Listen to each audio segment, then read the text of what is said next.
இன்றைக்கி நம்ம என்ன டிஷ் செய்ய போகிறோன்னா, இப்போ மசாலா பொரிஞ்சிடுச்சு. நான் 3 ஸ்பூன் இஞ்சி பூண்டு பேஸ்ட்டு சேர்த்துக்கிறேன். அந்த சூப்பராக ரெடி ஆகிடுச்சு.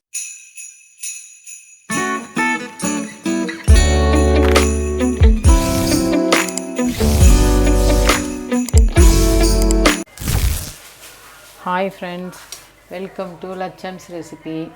இன்றைக்கி நம்ம என்ன டிஷ் செய்ய போகிறோன்னா, இந்த மாதிரி பாசிப்பருப்பு முளை கட்டியிருக்கேன். அதில் தான் கிரேவி பண்ண போகிறேன்.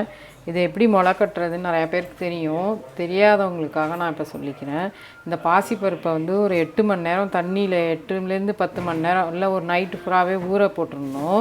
கழுவிட்டு ஊறினதை காலையில் எடுத்து தண்ணியை வடிச்சிட்டு இந்த மாதிரி காட்டன் துணியில் எதுலையாவது வச்சு நல்லா மூடி, இந்த மாதிரி இருக்குது நம்ம காய் வடிகட்டுற கூடை இருக்குது பார்த்திங்களா, அந்த கூடைக்குள்ளே வச்சு இந்த மாதிரி நல்லா மூடி ஃபோல்டு பண்ணி வச்சுருந்தேன்.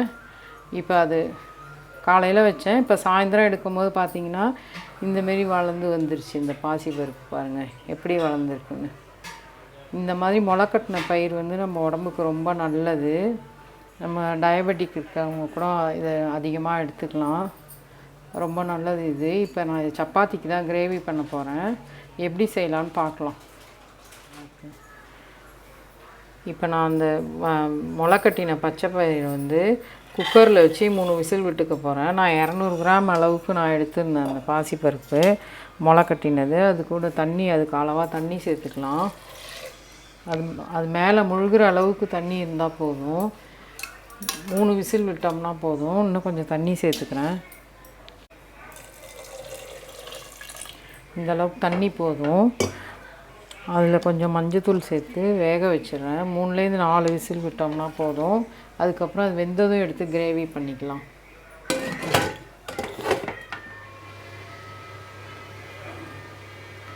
இப்போ வானல் வச்சு எண்ணெயை ஊற்றிட்டேன். எண்ணெய் காஞ்சதும் மசாலா சேர்த்து தாளிக்க போகிறோம். இதை தாளிக்கிறதுக்கு ஒரு துண்டு பட்டை, ஒரு ஸ்டார் அனீஸு, ஒரு ஏலக்காய், 3 கிராம்பு, ஒரு பிரிஞ்சி இலை வச்சுருக்கேன். அதை அதில் சேர்த்துக்கலாம் எண்ணெயில். அது கூடவே ஒரு ஸ்பூன் சோம்பு சேர்த்துக்கலாம்.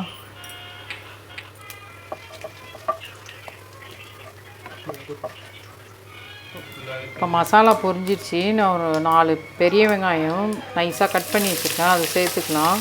அது கூடவே கொஞ்சம் கருவேப்பிலையும் சேர்த்து வதக்குங்க. மீடியம் சைஸ் வெங்காயம் தான் நான் எடுத்துக்கிட்டேன் 4. இது நல்லா வதங்கின பிறகு நம்ம இஞ்சி பூண்டு பேஸ்ட்டு சேர்த்துக்கலாம்.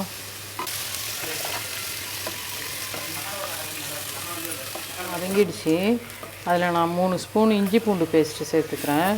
அந்த இஞ்சி பூண்டு வாசனை போகிற வரைக்கும் வதக்கிட்டு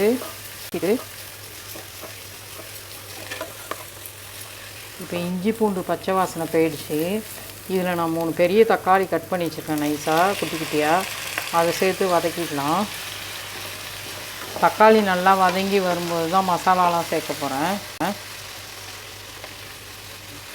இப்போ தக்காளி வதங்கிடுச்சு. இப்போ இது கூட நான் வந்து மசாலா சேர்க்குறேன். வெறும் மிளகாத்தூள் வந்து ஒரு டேபிள் ஸ்பூன் எடுத்துக்கிட்டேன். அது கூடவே நான் வீட்டில் அரைச்ச மிளகாத்தூள் இருக்கு இல்லைங்களா, தனியா மிளகாலாம் சேர்த்து அரைப்போம்ல மசாலா, அது ஒரு 3 ஸ்பூன் எடுத்துக்கிறேன். உப்பு வந்து 2 ஸ்பூன் எடுத்துக்கிறேன். ஏன்னா நான் பயிர் வேக வைக்கும்போது உப்பு சேர்க்கல, அதனால் நான் 2 ஸ்பூன் சேர்த்துருக்கேன் இதில். அதுமாரி கரம் மசாலா ஒரு ஸ்பூன் சேர்த்துக்கிறேன்.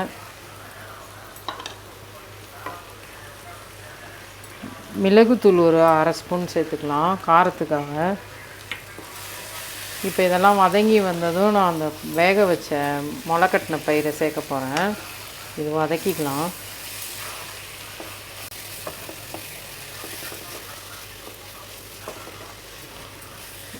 இதில் ஒரு அரை கப் தண்ணி சேர்த்துக்கலாம்.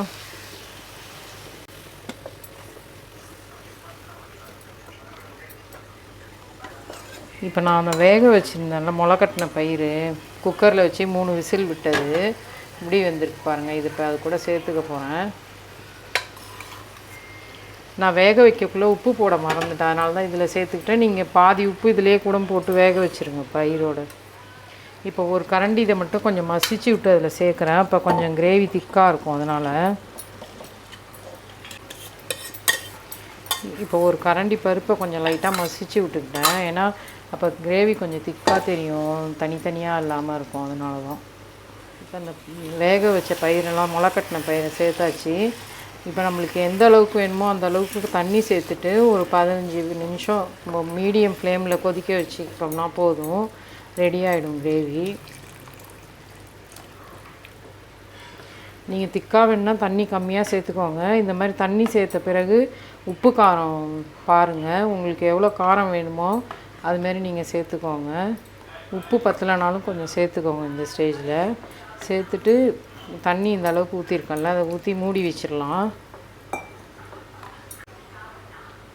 மூடி போட்டு வச்சிடலாம். இது மீடியம் ஃப்ளேமில் ஒரு 10 நிமிஷம் கொதிக்கட்டும்.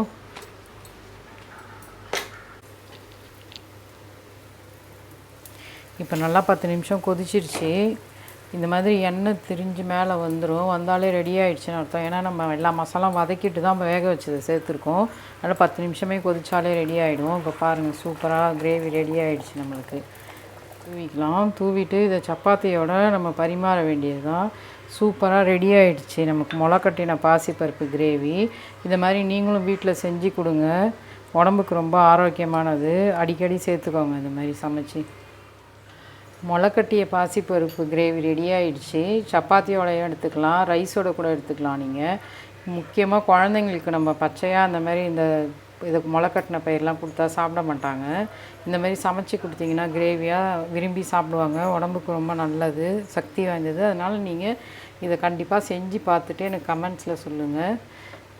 லட்சம்ஸ் ரெசிபி லைக் பண்ணுங்கள், ஷேர் பண்ணுங்கள், சப்ஸ்கிரைப் பண்ணுங்கள். தேங்க்யூ.